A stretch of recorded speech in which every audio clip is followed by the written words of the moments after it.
अपनी पसंद हो सकती है, आप किसी को कम पसंद करें, किसी को कम पसंद करें, किसी को अधिक करें, ये आपका विषय हो सकता है।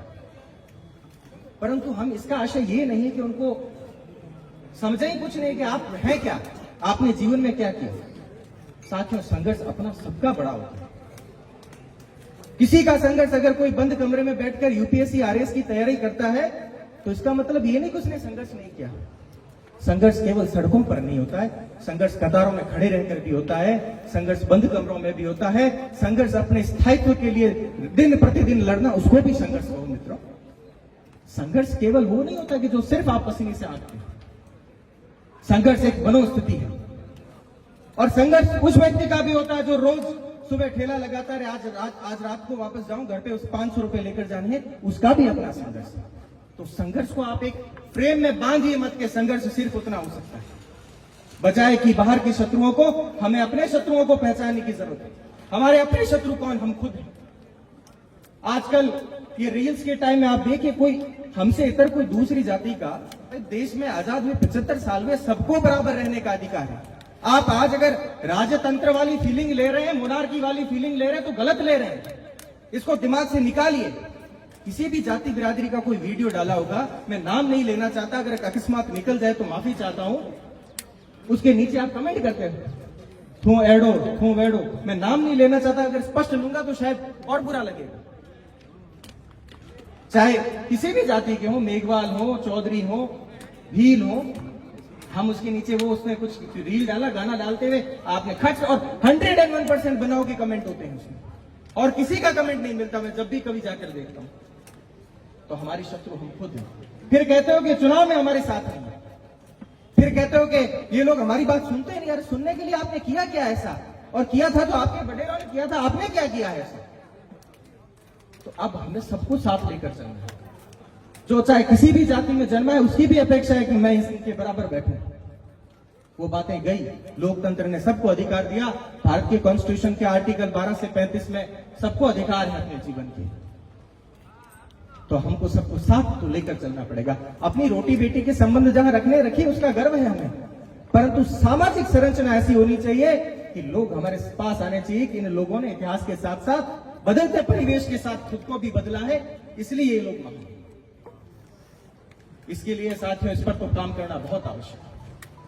और मैं गर्व करता हूं क्योंकि मैं भी इस कुल जाति बिरादरी का जाया जन्मा हूं, और मैं ये बात अच्छे से समझता हूं कि हम भी आजकल विरोधियों से घिरे बैठे हैं, और ऐसे बहुत से लोग हैं जो पानी पी कर हमको कोसते हैं, गालियां देते हैं। पर हमारे लिए एक जवाब है कि शिक्षा और आर्थिक रूप से सुदृढ़ रहते हुए हमें संगठनात्मक शक्ति रखनी पड़ेगी। राजनीतिक रूप से हमें जवाब मौन से देना पड़ेगा, बजाय कि सोशल मीडिया पर किसी संगठन को गाली देकर के या किसी संघ को गाली देकर के। इससे कुछ प्राप्त नहीं होगा सिवाय आपकी संतुष्टि के कि मैंने इतना बड़ा लेख लिखा, उस पर 500 लाइक आ गए, इसके अलावा कुछ भी प्राप्त नहीं होगा आपको। मैं दावे के साथ कह रहा हूं, अगर आपको उस लेख से, आपकी उस ट्वीट से परिवर्तन आ रहा हो तो फिर आप निसंदेह करिए, मैं स्वागत करता हूं उसका। पर आपकी ईगो सेटिस्फेक्शन के लिए आप अगर ये ट्वीट और इस प्रकार के काम कर रहे हैं तो इनको बंद करिए।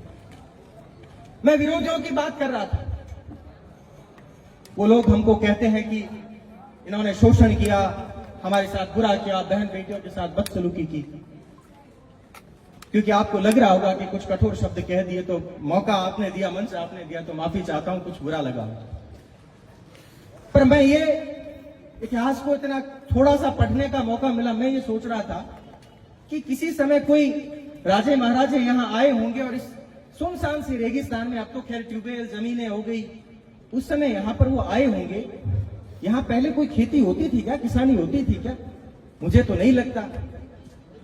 तो उनको आप ये जवाब दिया करें कि हम लोग यहां आए, यहां तो न तो पानी के स्रोत थे, न कोई और व्यवस्था थी, आपको किसानी करने के लिए जमीन हमने दी, आपको व्यापार करने के लिए स्थान हमने दिया, और बदले में हमने क्या चुना?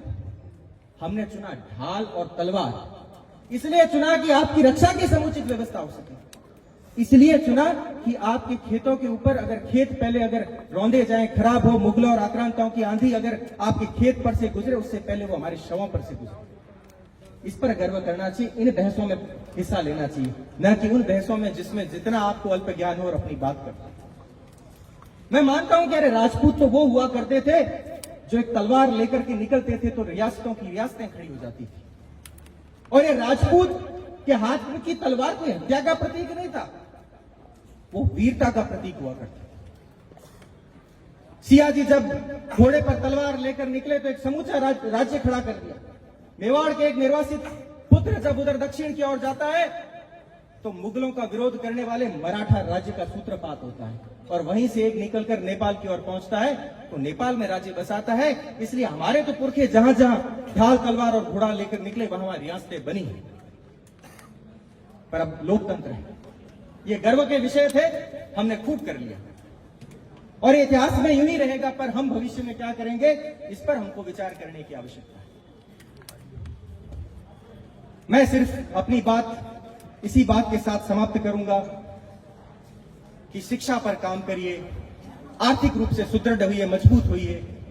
उसके अलावा क्षमता, समावेशिता और सेवा का भाव और साहित्य पढ़िए। इन 4-5 चीजों पर अगर आप काम कर लेंगे, ये रामबाण उपाय है। मैं दावे के साथ कहता हूं, हम लोग आने वाले 1 दशक बाद हम खुशी बनाएंगे और अलग चीजों पर परिचर्चा करेंगे। ये संकट काल का दौर है। उम्मीद करता हूं कि इस संकट काल के दौर में आप आत्मनिरीक्षण करके अपने भीतर की संजीवनी शक्ति को जिंदा रखते हुए इस काल से निकलकर और अपनी दोनों भुजाएं फैलाकर कहेंगे, हाँ, हम राजपूत ही थे, हैं और रहेंगे, और इस पर गर्व करेंगे। बाड़मेर ने बुलाया, बहुत इतना मान सम्मान दिया, बहुत बहुत धन्यवाद, बहुत बहुत आभार।